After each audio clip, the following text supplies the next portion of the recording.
कर्माचे रहस्य. दुसऱ्यांच्या शारीरिक गरजा दूर करून त्यांना सहाय्य करणं महत्कर्म खरंच, परंतु गरज जितकी मोठी आणि सहाय्य जितकं अधिक दूरगामी तितकं ते अधिक उच्च ठरेल. एखाद्या व्यक्तीच्या गरजा एका तासासाठीही दूर करता आल्या तरी तिच्या दृष्टीने तो उपकार ठरेल हे अर्थात सांगायला नकोच. पण एका सबंध वर्षापुरती जर तिची उणीव भागवता आली तर तो उपकार केव्हाही अधिक थोर गणला जाईल. आणि तिचा अभाव सदाचाच जर मिटवता आला तर तेच तिला किंवा कोणालाही सगळ्यात अधिक सहाय्य प्रदान करणं यात काय संशय. कारण ह्यापेक्षा अधिक जास्त मदत ती काय असू शकणार. आणि अध्यात्मज्ञान ही फक्त एकच अशी वस्तू आहे की जी आमच्या दुःख कष्टांचा कायमचाच अंत करण्यास समर्थ आहे. दुसरी कोणतीही विद्या कितीही झालं तरी फक्त काही काळासाठीच आमची वाण दूर करू शकेल. माणसाचा स्वभाव संपूर्ण बदलून जाईल तरच त्याचा अभाव कायमचा दूर होऊ शकेल. जीवनात सदाच कसली ना कसली उणीव भासत राहण्याची माणसाची वृत्ती केवळ आत्मविषयक ज्ञानानंच समूळ नाहीशी होऊ शकेल. आणि म्हणूनच मनुष्याला आध्यात्मिक सहाय्य करणं हा त्यावर सर्वश्रेष्ठ उपकार करणं होय. आणि म्हणून माणसाला जो परमार्थ ज्ञानाचे पसायदान देऊ शकतो तोच मनुष्य जातीचा सर्वश्रेष्ठ हितकर्ता म्हटला पाहिजे.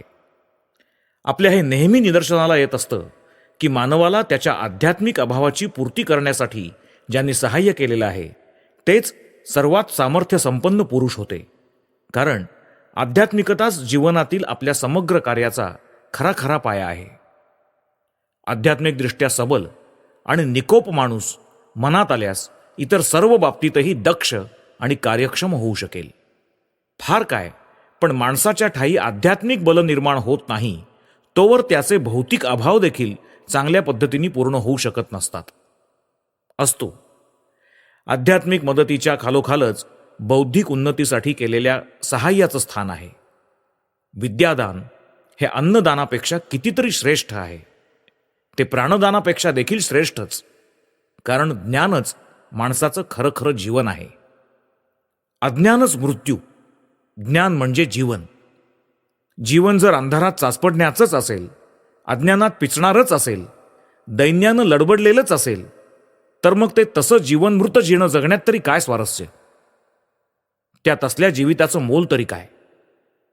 विद्यादानानंतर अलबतच येतं शारीरिक गरजा पुरवण्यासाठी केलेलं दान.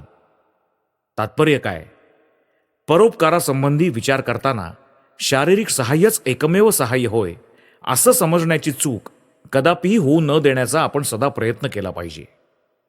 शारीरिक सहाय्याचं स्थान नुसतं शेवटचं आहे असं नव्हे, तर ते सहाय्य अगदी खालच्या दर्जाचंही आहे. कारण त्यानं कुणाचीही कधीही चिरतृप्ती होऊ शकणार नाही. क्षुधार्त झाल्यामुळे मला जे कष्ट होतात त्याचं काही खाताच निवारण होतं, पण क्षुधा परतत असते. माझ्या कष्टांचा शेवट खरोखर तेव्हाच होईल जेव्हा माझा सर्व प्रकारचा अभाव नाहीसा होऊन जाईल. तेव्हा मग भूक मला फिरून कष्ट देऊ शकणार नाही. कोणतंच दुःख, कष्ट किंवा यातना मला रेसभरही चळवण्यास समर्थ होणार नाही. अतएव ज्याने आपल्याला आध्यात्मिक बळ लाभेल तोच सर्वश्रेष्ठ उपकार होय. त्यानंतर येतो मानसिक उपकार आणि शेवटी शारीरिक. केवळ शारीरिक सहाय्य करून दुनियेच्या दुःखाचा नायनाट करणं हे अगदी अशक्य आहे.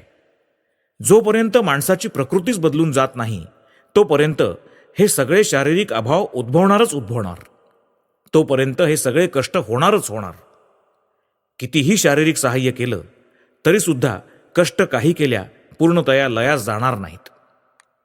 दुनियेतील या दुःखाच्या प्रश्नावर एकमात्र तोडगा आहे मानव जातीला पवित्र बनवणं. आपल्याला जगात जे काही दुःख आणि अशुभ आढळून येतं या सगळ्याचं मूळ अज्ञान हेच आहे. लोकांना ज्ञानाचा प्रकाश मिळू द्या. माणसाला आध्यात्मिक बळानं संपन्न करा. जर आपण हे करण्यास समर्थ होऊ तरच माणसं पवित्र, आध्यात्मिक बलसंपन्न आणि शिक्षित होतील. तरच केवळ जगातून दुःख नाहीसं होईल. तरच केवळ जगाचं नष्टचर्य संपुष्टात येऊ शकेल. त्यापूर्वी दुःखाचा लोप होण्याची आशा धरणं व्यर्थ. देशातलं घर अन घर आपण दानछत्र बनवू शकू. उभा देश आपण दवाखान्यांनी भरून टाकू शकू. पण काय, जोवर माणसाचा स्वभाव बदलत नाही तोवर कशातच काही अर्थ नाही. तोवर दुःख अस्तित्वात राहणारच राहणार. आपल्याला गीता पुन्हा पुन्हा उपदेश देते, आपण अविरत कर्म केलं पाहिजे. प्रत्येक कर्म स्वभावतः चांगल्याचं आणि वाईटाचं मिश्रण असतं. आपण असं कोणतंही कर्म करू शकणार नाही की ज्यात कुठे काही भलं नाही, आणि परत असं सुद्धा एकही कर्म असू शकणार नाही की ज्या योगे कुठे ना कुठे कुणाचं काहीतरी बुरं होणार नाही. प्रत्येक कर्म शुभाशुभाचं संमिश्रण असणार हे अगदी अपरिहार्य आहे. पण शास्त्र तरीही आपल्याला सतत कर्म करण्याची आज्ञा करतं. शुभ आणि अशुभ, भलं आणि बुरं दोन्ही आपापले फल प्रसवतील. सत्कर्म आपल्याला सत्फल देईल आणि असत कर्माचं फल असत होईल.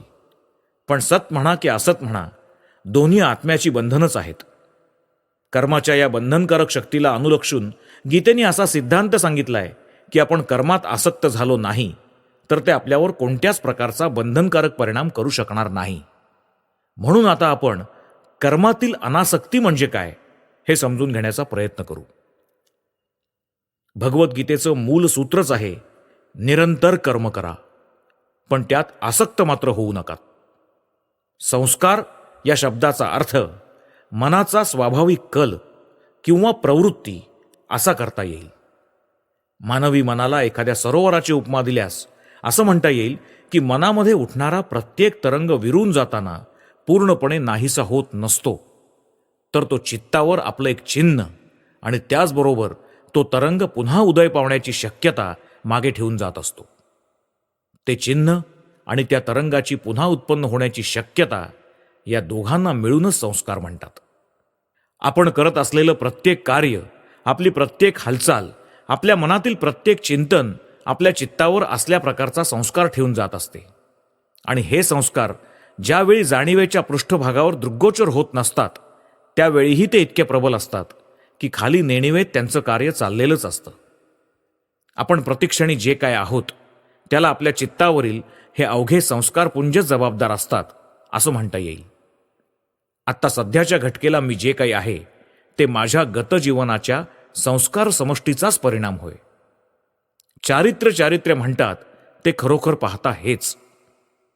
प्रत्येक व्यक्तीचं चारित्र्य त्याच्या संस्कार समष्टीच्या द्वारा नियमित होत असतं.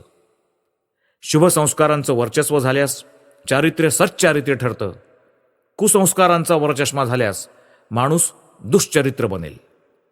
एखादी व्यक्ती जर सतत वाईट शब्द ऐकेल, वाईट विचार चिंतेल, वाईट कामं करेल, तर तिचं मन या सगळ्यांच्या वाईट संस्कारांनी भरून जाईल आणि मग ते तिला नकळत तिच्या विचारांना, कार्यप्रवृत्तीला प्रभावित आणि नियंत्रित करतील.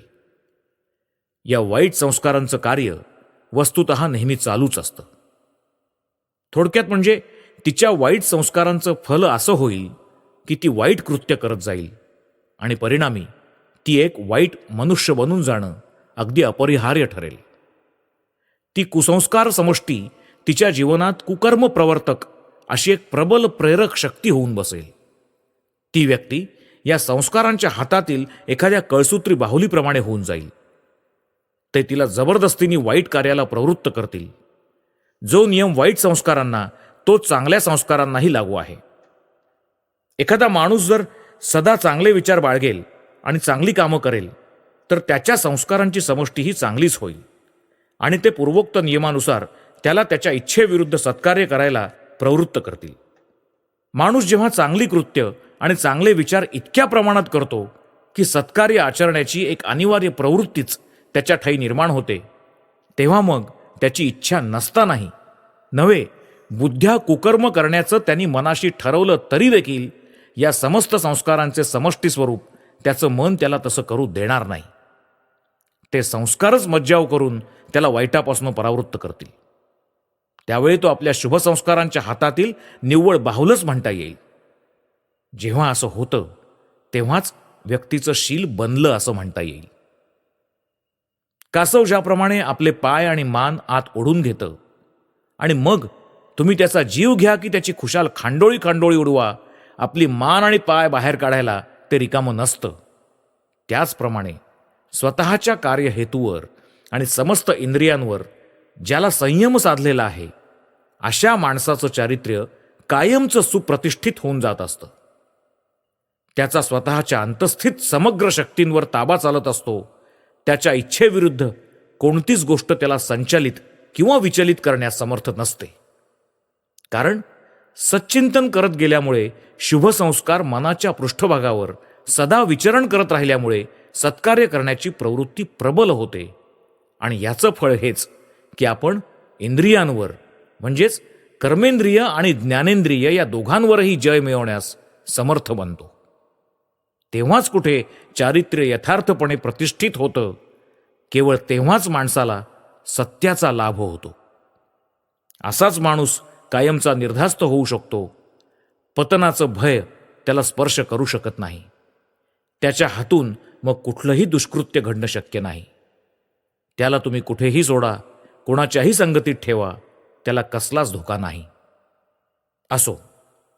असं सत्प्रवृत्त संपन्न होण्यापेक्षाही अधिक उच्च अशी एक अवस्था आहे आणि ती म्हणजे मुमुक्षा, मुक्तीची इच्छा. तुमच्या हे अर्थातच स्मरणात असेल की या सगळ्या भिन्न भिन्न योगांचे एकमेव लक्ष आहे आत्म्याची मुक्ती. ते सगळे शेवटी आपल्याला त्या एकाच स्थानी घेऊन जातात. त्या दृष्टीने ते सगळे सारखेच आहेत. बुद्धांना ज्ञानाच्या द्वारे किंवा ख्रिस्तांना प्रार्थनेद्वारे ज्या अवस्थेचा लाभ झाला, त्याच अवस्थेचा लाभ माणूस केवळ कर्माच्या द्वारे सुद्धा करून घेऊ शकेल. बुद्ध होते ज्ञानी आणि ख्रिस्त होते भक्त, पण दोघांनाही ते एकच पद प्राप्त झालं होतं. आता इथे फक्त हे एवढंच समजणं अवघड पण आवश्यक आहे की मुक्ती म्हणजे अगदी संपूर्ण स्वाधीनता, जशी अशुभ बंधनातून तशीच शुभाच्या बंधनातूनही सुटका. कारण लोखंडी साखळी ही साखळी आणि सोन्याची साखळी ही साखळीच. समजा माझ्या बोटात एक काटा रुतला आणि तो मी दुसऱ्या एका काट्याने काढून टाकला. काटा काढून झाल्यानंतर मग ते दोन्ही काटे मी फेकून देईन. तो दुसरा काटा ठेवून घेण्याची मला काहीच गरज नाही, कारण अखेरीस दोन्ही काटेच ना. अशुभ संस्कारांचा शुभ संस्कारांद्वारा असाच नाश केला पाहिजे. जोपर्यंत सगळेच्या सगळे वाईट लुप्तप्राय होत नाही अथवा जिंकले जात नाही किंवा वशीभूत होऊन मनाच्या एका कोपऱ्यात पडून राहत नाही, तोपर्यंत मनावरील कुसंस्कार पुसून टाकत राहून त्यावर शुभ संस्कार पाडत गेलं पाहिजे. पण त्यानंतर मग शुभ संस्कारांवरही जय मिळवावा लागेल. तेव्हाच कुठे जो आसक्त होता तो अनासक्त होऊन जाईल. कर्म करा, पण कोणतंही कर्म किंवा चिंतन मनावर जेणेकरून कोणताच सखोल संस्कार ठेवून जाणार नाही याविषयी दक्ष असा. तरंग उठोत नाहीसे होत, स्नायू आणि मेंदू प्रचंड कार्य करोत, पण आत्म्यावर त्याची खोल चिन्ह उमटली नाहीत म्हणजे झालं. असो, इथपर्यंत तर सर्व सुरळीत झालं. पण आता प्रश्न असा उद्भवतो की हे सगळं व्हावं कसं? हे साधण्याचा उपाय कोणता? आपण आता त्याकडे वळूया. आपला असा अनुभव आहे की आपण आसक्त होऊन ज्या ज्या म्हणून कार्याशी एकरूप होऊन जात असतो त्यांचाच संस्कार मागे राहत असतो. सगळ्या दिवसभरात माझी शेकडो लोकांची भेट झालेली असेल, पण रात्री झोपण्याचा प्रयत्न करत बिछाण्यावर लोळत असताना उभ्या दिवसात बघितलेला एकूण एक चेहरा डोळ्यासमोर आणण्याची मी खूप खटपट केली. तरी पण त्या लोकांपैकी माझं ज्याच्यावर प्रेम आहे असा एखादा चेहरा जर त्यात असेल तर माझ्या दृष्टीसमोर तोच एक चेहरा उभा राहील. कदाचित केवळ एकच क्षण दृष्टीला पडलेलं तेच माझ्या प्रेमास्पदाचं मुख. बाकी सगळे चेहरे जणू कुठे अंतर्धान पावले मला कळणार पण नाही. त्या विशिष्ट व्यक्तीवरील माझ्या आसक्तीमुळे इतर कोणत्याही चेहऱ्यापेक्षा माझ्या हृदयपटलावर तिचंच मुख विशेष रूपानं अंकित होऊन बसलं. मेंदूवर उमटणारे ठसे एवढ्याच दृष्टीने जर त्या संस्काराकडे बघितलं तर त्या सर्वांचा प्रभाव सारखाच पडेल असं म्हणणं भाग आहे. मी पाहिलेल्या चेहऱ्यांपैकी प्रत्येकाचं चित्र माझ्या डोळ्यातल्या पडद्यावर पडलं. मेंदूनी ती सगळी चित्र ग्रहण केली, पण मनावर त्याचा प्रभाव मात्र सारखा पडू शकला नाही. उलट त्या एका व्यक्तीच्या ओझरत्याच दर्शनाने माझ्या मनावर केवढा तरी उत्कट प्रभाव गाजवला. याचं कारण हेच की बाकीच्या चेहऱ्यांशी माझ्या चित्तातील भावभावनांचा काहीच संबंध नव्हता. त्यातील अधिकांश चेहरे तर अगदीच नवीन होते. असे सगळे नवे चेहरे त्या दिवशी मी कदाचित पहिल्यांदाच पाहिले असतील आणि त्यांच्या संबंधी एकही विचार माझ्या मनात कधीही डोकावला नसेल. पण ज्या विशिष्ट मुखाचं फक्त एकदाच ओझरतं दर्शन घडलं, त्याच्याशी माझ्या चित्तातील भावनांचा विशेष संबंध होता. कदाचित वर्षानुवर्ष मी आपल्या हृदयात त्याचं मधुर चित्र रेखाटलं असेल. त्याच्या संबंधी कितीतरी गोष्टी मला माहिती असतील आणि म्हणून त्याच्या या आजच्या ओझरत्या दर्शनामुळे माझ्या हृदयातील शेकडो सुप्त स्मृती चाळवल्या जाऊन जाग्या झाल्या असतील. ते मुख मी माझ्या मनात यापूर्वी शेकडो वेळा घोळवलं असेल आणि म्हणून या सगळ्या नव्यानं पाहिलेल्या चेहऱ्यांनी मिळून केलेल्या संस्कारांपेक्षा त्या मुखाचा संस्कार कितीतरी पट सखोल ठरला आणि त्यामुळे त्यांनी माझ्या मनावर सहजच एवढा विलक्षण प्रभाव गाजवला. म्हणून अनासक्त व्हा, कार्य चालू द्या, मस्तिष्क केंद्रांना कार्य करू द्या, निरंतर कार्य करू द्या. पण एक तरंगही जणू मनाला काबीज न करू शको. आपण जणू काही ह्या जगात पाहुणे आहोत, जणू 2 दिवसासाठी इथे आहोत, अशा भावनेनं कार्य करीत असा. अविरत कार्य करा, पण स्वतःला चुकूनही बंधनात टाकू नका. बंधन मोठं भयंकर असतं. हे जग आमची कायमची वस्तीची जागा नाही. आपल्याला ज्या नाना अवस्थांमधून जावं लागतं त्यामधीलच हे जगतही एक विशिष्ट अवस्था आहे. तिच्यामधून आपण चाललो आहोत इतकंच. सांख्यांचं ते महावाक्य नीट ध्यानात ठेवा. समस्त प्रकृती आत्म्यासाठी आहे, आत्मा प्रकृतीसाठी नाही. प्रकृतीचं अस्तित्वच मुळी आत्म्याच्या शिक्षणासाठी आहे. प्रकृतीचं अन्य कोणतंही प्रयोजन नाही. प्रकृतीच्या अस्तित्वाचं रहस्यच हे आहे की आत्म्यानं तेणे करून ज्ञानलाभ करून घ्यावा आणि तद्वारे स्वतःची मुक्ती साधावी. हे सत्य जर सदा सर्वदा आपल्या स्मरणात राहील तर आपण प्रकृतीवर कधीच आसक्त होणार नाही. कारण मग आपण सदा जाणून असू की प्रकृती म्हणजे आपल्यासमोर उघडं असलेलं एक वाचायचं पुस्तक आहे, इतकंच. त्यातून ज्ञानाचा लाभ करून घेतल्यानंतर त्या ग्रंथाची मग आपल्या दृष्टीने काहीच किंमत राहत नसते. पण असं न करता उलट आपण काय करत असतो, आपण स्वतःला प्रकृतीशी कसे मिसळून टाकत असतो, तिच्याशी अगदी एकरूप समरस बनून जात असतो. आपण असंच समजून चालत असतो की आत्माच प्रकृतीसाठी आहे. नेहमीच्या प्रचारात असलेल्या त्या उक्तीप्रमाणे आपणही समजत असतो की माणूस खाण्यासाठी जगत असतो, जगण्यासाठी खात नसतो. आपण नेहमी ही चूक करत असतो. प्रकृतीलाच मी समजून आपण भ्रमात पडतो आणि तिच्यात आसक्त होऊन बसतो. आणि या आसक्तीमुळेच तर आत्म्यावर प्रबल संस्कार पडत असतात आणि ते आपल्याला बद्ध करून एखाद्या गुलामाप्रमाणे कर्म करायला लावत असतात. या सर्व उपदेशाचं थोडक्यात सार हेच की आपण मालकाप्रमाणे काम केलं पाहिजे, गुलामाप्रमाणे नाही. कार्य अखंड करा, पण गुलामासारखं नाही.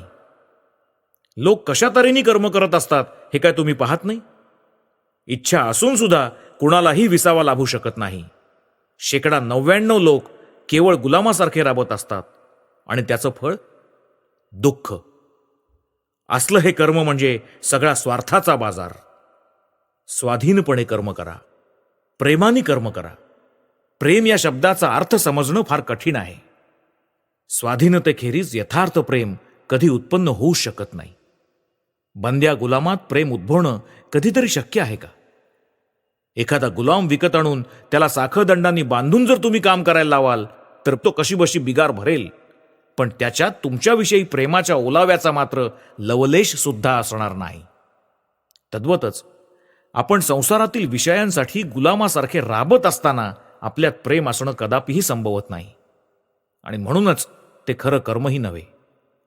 आपल्या आत्मीय स्वजनांकरता आणि आपल्या इष्टमित्रांकरता आपण जे कर्म करतो, फार काय आपण स्वतःसाठीही जे कर्म करतो त्यालाही हे विधान लागू पडेल. स्वार्थी कर्म म्हणजे गुलामाचं कर्म.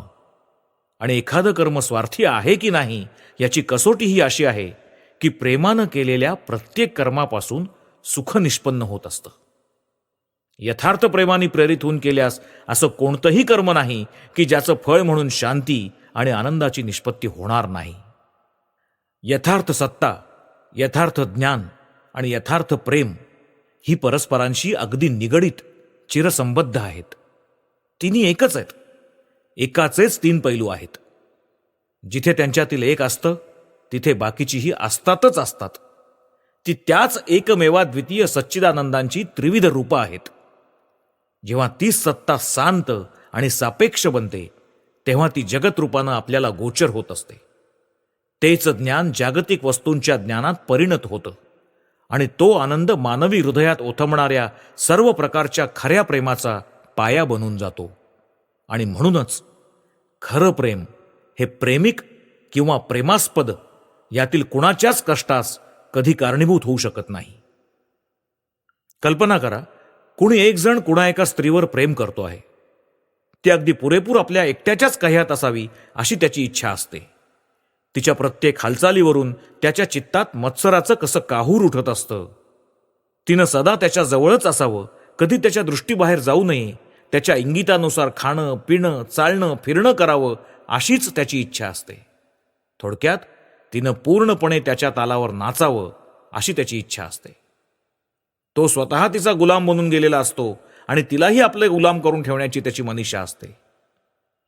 हे प्रेम नव्हे, हा निव्वळ गुलामालाच शोभणारा एक प्रकारचा विकृत मनोभाव आहे. ते जणू प्रेमच आहे असा भास होतो करा, पण वस्तुतः ते प्रेम नव्हे. ते प्रेम नव्हे कारण ते कष्टदायक असतं. ती स्त्री जर त्याच्या मनासारखी वागणार नाही तर त्याला सहस्र वृश्चिक दंशाच्या वेदना होतील. यथार्थ प्रेमाने कसलीच कष्टकर प्रतिक्रिया उद्भवत नसते. प्रेमाची प्रतिक्रिया असते आनंद, केवळ आनंद. असं नसेल तर ते प्रेमच नाही. आपण भलत्याच कशाला तरी चुकीनं प्रेम म्हणतो आहोत असं खुशाल समजावं, जेणेकरून कष्ट, मत्सर किंवा स्वार्थीपणाची प्रतिक्रिया उद्भवणार नाही. अशा रीतीने जर तुम्ही स्वतःच्या पतीवर, आपल्या पत्नीवर, मुलाबाळांवर, सगळ्या जगावर नव्हे अख्ख्या विश्वब्रह्मांडावर प्रेम करण्यात यश संपादलं असेल तरच खरे खरे अनासक्त होण्याची पात्रता तुमच्या ठायी आली असं म्हणता येईल, एरवी नाही. भगवान श्रीकृष्ण म्हणतात, अर्जुना बघ, एक क्षणभरही जरी मी कर्म करण्यापासून विरत होईन तर समस्त जगाचा नाश होईल. पण मला जगापासून कशाचाच लाभ करून घ्यायचा नाही. मीच जगताचा एकमेव प्रभू. कर्म आचरून मला काहीच मिळवायचे नाही, तरी मी कर्म का करतो? जगावर माझं प्रेम आहे म्हणून. ईश्वर प्रेम करतो म्हणूनच तो अनासक्त आहे. असं यथार्थ प्रेम आपल्यालाही अनासक्त करेल. जिथे जिथे म्हणून आसक्ती, एकमेकांविषयीचे असलं भयानक आकर्षण दिसेल तिथे तिथे समजावं की ते फक्त शारीरिक आकर्षण आहे. कित्येक जड कणांविषयी इतर काही जड कणांचं भौतिक आकर्षण आहे, प्रेम नाही. जणू काहीतरी दोन वस्तू एकसारखं जवळ आणत आहे आणि त्या परस्पर खूप जवळ येऊ न शकल्या की दुःख हे आलंच. पण जिथे खरखुरं प्रेम बसत असतं तिथे भौतिक आकर्षण नावालाही नसतं. यथार्थ प्रेम शारीरिक आकर्षणावर लवमात्र अवलंबून नसतं. खरे प्रेमी जीव एकमेकांपासून हजारो मैल जरी दूर असले तरी त्या योगे त्यांच्या प्रेमाला कधीही ओहोटी लागणार नाही. त्यात कधीच बाधा येणार नाही. ते कधी लुप्त होणार नाही आणि त्यापासून कोणत्याच तऱ्हेच्या दुःखदायक प्रतिक्रिया सुद्धा उद्भवणार नाहीत. असल्या ह्या अनासक्तीचा लाभ करून घ्यायचा म्हटलं म्हणजे एका प्रकारे उभं आयुष्यच खर्ची घालावं लागतं असं म्हटलं तरी चालेल. पण त्याचबरोबर हेही खरं की तिचा लाभ करून घेऊ शकताच आपण प्रेमाचं चरम लक्ष गाठलं आणि मुक्त झालो असंच होतं. मग प्रकृतीचं बंधन आपल्यापासून खळखळा निखळून पडतं आणि आपल्याला प्रकृतीच्या खऱ्या स्वरूपाचं दर्शन घडतं. प्रकृती मग आपल्या पायात फिरून बेड्या ठोकू शकत नाही. मग आपण संपूर्णपणे स्वाधीनपणे वागू शकतो आणि कर्माच्या फलाफलाविषयी पूर्ण उदासीन होऊन जात असतो. मग फळ भलं की बुरं याची पर्वा कुणाला? स्वाधीनपणे कर्म करणारा फलाकांक्षा धरत नसतो. स्वतःच्या मुलांना काही दिल्यास तुम्ही काही त्यांना त्याचा काही मोबदला मागत असता काय? त्यांच्याकडून काही प्रतिदान मिळण्याची आकांक्षा ठेवत असता? नाही. तर त्यांच्याकरता काम करावं एवढ्यावरच तुमचं कर्तव्य संपतं. ह्या पलीकडे कसलाच विचार तुमच्या मनात डोकावता कामा नये. एखाद्या विशिष्ट व्यक्तीसाठी, नगरासाठी किंवा देशासाठी जे कार्य करण्याची इच्छा असेल ते करत चला. पण पोटच्या पोराविषयी तुमचा जो भाव तोच त्यांच्या संबंधी धारण करा. मोबदल्यात त्यांच्याकडून काडीचीही आशा धरू नका. तुम्ही केवळ दाते आहात. तुम्ही जे देता त्याच्या परतफेडीची तिळमात्र अभिलाषा तुम्हाला नाही अशी मनोवृत्ती जर तुम्ही ठेवाल तर त्या कर्मानं तुमच्यात आसक्तीचा मुळीच उद्रेक होणार नाही. प्रत्युपकाराची परतफेडीची आशा म्हटली की आसक्ती ही आलीच. गुलामाप्रमाणे काम केल्यानं जर परिणामी स्वार्थपरता आणि फलासक्ती उद्भवत असेल तर स्वतःच्या मनाचे मालक किंवा स्वामी म्हणून कर्म आचरल्यामुळे अनासक्तीजनित निरागस आनंद अनुभवास येत असतो. आपण सदानकदा सत्य आणि न्याय याविषयी बोलत असतो, पण आपल्या ह्या दुनियेत न्यायाच्या आणि सत्याच्या गोष्टी म्हणजे निव्वळ बालिश बडबड होते असंच आपल्या निदर्शनाला येत नसतं काय? माणसाच्या वर्तणुकीचं खरोखरच नियमन करत असतील तर त्या फक्त दोनच गोष्टी, जोर जुलूम आणि दया. जोर जुलूम किंवा जबरदस्ती नेहमीच स्वार्थी वृत्तीचं कार्य असतं. हाती आलेल्या अधिकाराचा आणि परिस्थितीच्या अनुकूलतेचा पुरेपूर फायदा घेण्याचा स्त्री आणि पुरुष प्रत्येक जणच शक्यतो प्रयत्न करत असतो. दया साक्षात स्वर्ग होय, साक्षात स्वर्गीय प्रवृत्ती होय. चांगलं व्हायचं असल्यास आपणा सगळ्यांना दयाशील व्हायला लागेल. फार काय, पण सत्य आणि न्याय ही देखील दयेवरच अधिष्ठित असायला हवीत. केलेल्या कार्याच्या फलाचं चिंतनच आमच्या आध्यात्मिक उन्नतीच्या मार्गातील धोंड होय. इतकंच नव्हे तर परिणामी त्यापासून तऱ्हेतऱ्हेचे कष्ट उत्पन्न होत असतात. केवळ जे कार्य समस्त मानवजातीसाठी आणि प्रेमानं प्रेरित होऊन स्वाधीनपणे केलं जातं त्यातच कोणत्याही प्रकारच्या बंधनाला वाव मिळत नाही. दयेच्या आणि निस्वार्थपरतेच्या या आदर्शाला प्रत्यक्ष कृतीत आणण्याचा आणखी एक उपाय आहे. तो म्हणजे सगुण ईश्वरावर आपला विश्वास असल्यास कर्माला ईश्वराची उपासना समजणे हा होय. यात आपण आपल्या समस्त कर्माचं फल प्रभुचरणी अर्पण करत असतो.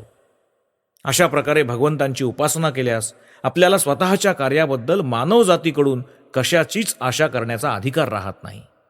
प्रभू स्वतः सतत कार्य करत आहेत आणि त्यांच्या ठायी कधीही कसलीच आसक्ती असत नाही. जल जसं पद्मपत्राला भिजवू शकत नाही तद्वतच कर्मही फलासक्ती निर्माण करून निस्वार्थ व्यक्तीला बंधनाच्या खोड्यात अडकवू शकत नाही. अहम शून्य आणि अनासक्त व्यक्ती पापांनी बरबटलेल्या गजबजत्या गावी अगदी घनदाट वस्तीत राहिली तरी तिला पाप स्पर्श करूच शकणार नाही. हा संपूर्ण स्वार्थत्यागाचा भाव पुढील गोष्टीतून स्पष्टपणे व्यक्त होऊ शकतो. कुरुक्षेत्रावरच्या घनघोर युद्धाचा वणवा शांत झाल्यानंतर पाचही पांडवांनी मिळून एक महायज्ञ केला. त्याप्रसंगी गोरगरिबांना तऱ्हेतऱ्हेच्या बहुमोल जिन्सा वाटण्यात आल्या होत्या. यज्ञाचा थाटमाट आणि ऐश्वर्य बघून सगळे लोक दिपून जाऊन अगदी एकमुखानं यज्ञाची प्रशंसा करत म्हणू लागले की असा यज्ञ यापूर्वी सगळ्या दुनियेत कधी झालाच नसेल. यज्ञाची सांगता होत होती आणि अशा समयी एक लहानसं मुंगूस तिथे येऊन उपस्थित झालं.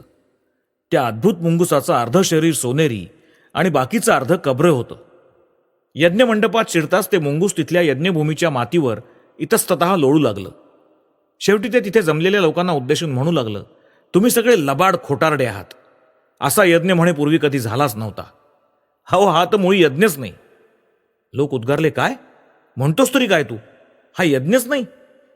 धनधान्य जडजवाहीर वगैरेंचा इथे गरिबांवर कसा वर्षाव झाला होता हे तुला माहीत नाहीसं दिसतं. अरे आता जगात गरीब औषधाला सुद्धा सापडायचा नाही. झाडून सगळे श्रीमंत होऊन कसे सुखासमाधानात आयुष्य घालवत आहेत. असा अद्भुत यज्ञ अजून कोणाच्या पाहण्यात आलाच नसेल. त्यावर ते मुंगूस म्हणाला, असं होय, ऐका तर मग. एक लहानसं खेडेगाव होतं. तिथे एक गरीब ब्राह्मण आपल्या स्त्री, पुत्र आणि सुनेसह वर्तमान वास करत होता. 18 विश्व दारिद्र्य ब्राह्मणाच्या घरी वसत होतं.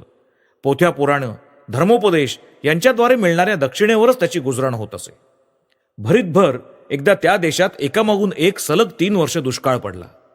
बिचाऱ्या गरीब ब्राह्मण कुटुंबाला पराकाष्ठेचं दुःख सहन करावं लागलं. एक वेळ तर त्या कुटुंबाला लागोपाठ 5 दिवस फाके पडले. 6व्या दिवशी सकाळी पित्याला मोठ्या सुदैवाने थोडंसं जवाचं पीठ मिळालं. त्याने ते घरी आणून त्याचे 4 भाग केले. ते चौघात वाटून घेतले. स्वयंपाक आटोपून त्यांनी जेवणाची तयारी केली आणि आता तोंडात घास घालणार इतक्यात दारावर थाप पडली. गृहस्वामी दरवाजा उघडून बघतो तो एक अतिथी समोर उभा. भारतवर्षात अतिथी मोठा पवित्र आणि सन्मान्य समजला जातो. तेवढ्या वेळेपुरते त्याला नारायण मानून त्याच्याशी तदनुरूप आचरण केलं जातं. अतएव तो गरीब ब्राह्मण त्या नवागताला म्हणाला, यावं महाराज, आपलं स्वागत असो. ब्राह्मणानं अतिथीसमोर स्वतःचा भाग ठेवला. क्षणार्धात ते सगळं मटकावून अतिथी म्हणाला, महाराज, अगदी सत्यानाश केला तुम्ही माझा. अहो, यापेक्षा जीव मारणं चांगलं. 10 दिवसांचं उपाशी मी या अपुऱ्या 2 घासांनी माझ्या पोटातील आगीचा डोम आणखीन भडकवलाय. हे ऐकून ब्राह्मण पत्नी आपल्या पतीस म्हणती झाली, तर मग माझाही हिस्सा त्यांना अर्पण करा. ब्राह्मण म्हणाला, हे कसं शक्य आहे? पण ब्राह्मणी आग्रहपूर्वक पुन्हा पुन्हा म्हणू लागली, हे बिचारे गरीब अतिथी आपल्या घरी आलेत. आपण गृहस्थ, यांना पोटभर जेवू घालणं आपलं कर्तव्य. आणि दिलं त्यापेक्षाही अधिक काही देण्याची ज्या अर्थी तुमच्यात शक्ती नाही, त्या अर्थी माझाही वाटा मी त्यांना देणं उचित आहे. तरच मी पत्नीधर्म पाळल्यासारखं होईल. असं म्हणून त्या पतिव्रतेनं आपला भाग त्या अतिथीपुढे ठेवला. क्षणार्धात त्याचाही चट्टामट्टा करून अतिथी म्हणाला, बाप रे, ही राक्षसी भूक मला अजूनही नुसती जाळत आहे. हाय रे दैवा, आता मी काय करावं? प्राण चालले की हो माझे. त्यावर ब्राह्मणाचा मुलगा लगबगीने म्हणाला, आपण माझ्याही वाट्याचं ग्रहण करावं. पित्याला आपल्या कर्तव्य पालनामध्ये हातभार लावणं पुत्र या नात्याने माझा धर्म आहे. अतिथींनी तेही संपवलं, पण त्याची भूक मात्र मुळीच शमली नाही. आता पुत्रवधूची पाळी आली. त्या साध्वीनेही आपला वाटा अतिथीला अर्पण केला आणि तेव्हा कुठे भूक शांत होऊन अतिथी तृप्त झाला. अखेरीस ते सर्वांना मनापासून आशीर्वाद देत तो आपल्या मार्गाला लागला. त्या रात्री ते चौघही भुकेनी तडफडून मृत्युमुखी पडले. त्यांच्या त्या पिठातील काही थोडंसं तिथे जमिनीवर पडलं होतं, त्यावर मी लोळलो आणि चमत्कार असा की माझं अर्ध शरीर सोनेरी बनून गेलं. हे सगळं खरं की खोटं हे ठरवायलाच मी प्रत्यक्ष तुमच्यासमोर उभा आहे. असो, तेव्हापासून आणखी एखादा तरी तसला यज्ञ पाहायला मिळावा या इच्छेने मी सगळं जग पालथं घालत भटकत फिरतोय. पण परत तसा यज्ञही कुठे दिसला नाही आणि माझं उरलेलं अर्ध शरीरही सोन्याचं झालं नाही. समजलं आता? एवढ्याचसाठी मी म्हणालो होतो की तुम्ही ज्याचा एवढा उदो उदो करता आहात तो हा मुळी यज्ञच नव्हे. हा असला उच्च स्वार्थ त्यागाचा आणि दयेचा भाव भारतातून दिवसेंदिवस लोपत आहे. मोठ्या मनाच्या उदार लोकांची संख्या हळूहळू कमी होत चालली आहे. नवीनच इंग्रजी शिकत असताना एक इंग्रजी गोष्टीचं पुस्तक माझ्या हातात पडलं होतं. त्यात एक गोष्ट अशा आशयाची होती की एक कर्तव्यपरायण मुलगा काबाड कष्ट करून मिळालेल्या पैशातला काही भाग आपल्या म्हाताऱ्या आईला देतो. त्याच्या या कर्तव्य तत्परतेची स्तुती करून गोडवे गाण्यात त्या पुस्तकाची 3-4 पानं खर्ची पडली होती. यात असाधारण ते काय देव जाणे. निदान त्यावेळी तरी मला ते कळालं नाही. आणि ह्या गोष्टीत सामावलेला नीतिबोध कुणाही हिंदू बालकाच्या कधीही लक्षात यायचा नाही. आज पाश्चात्य देशात येऊन आत्मानम सततम रक्षेत यावर आधारलेल्या अप्पलपोटेपणाच्या वृत्तीची परिचय झाल्यावर आता तो माझ्या ध्यानात येतोय. या देशात असेही हरीचे लाल कितीतरी आहेत की असेल नसेल ते सगळं स्वतःच्या घशात घालताना त्यांना काडीची दिक्कत वाटत नाही. मग स्वतःचे प्रत्यक्ष आईबाप, बायका, पोरं यांचंही काय वाटेल ते हो. त्यांना सुद्धा धाब्यावर बसवायला हे महात्मे मागे पुढे बघत नाहीत. ग्रहस्थानं कधीही आणि कुठेही असं वागणं उचित नाही. त्याचा कदापिही हा असला आदर्श असता कामा नये. कर्मयोगाचा अर्थ काय हे आता तुमच्या लक्षात आलं असेलच. कर्मयोग म्हणजे प्रत्यक्ष मृत्यूसमोर असतानाही ब्रही न काढता, न कचरता, निमूटपणे कोणालाही सहाय्य करणं. लाखो वेळा जरी लोकांनी तुम्हाला ठकवलं तरी सुद्धा तोंडावाटे चकार शब्द देखील काढू नका. आणि आपण म्हणजे काही फार मोठं चांगलं काम करतो आहोत अशाही विचाराला मनात थारा देऊ नका. गरिबांना तुम्ही जे दान द्याल त्याविषयी कधीही बहादुरी मिरवू नका किंवा त्यांच्याकडून चुकून सुद्धा कधी कृतज्ञतेची अपेक्षा बाळगू नका. तर उलट त्यांनी तुम्हाला दया दाखवण्याची संधी दिली याबद्दल तुम्हीच त्यांच्याप्रती कृतज्ञ व्हा.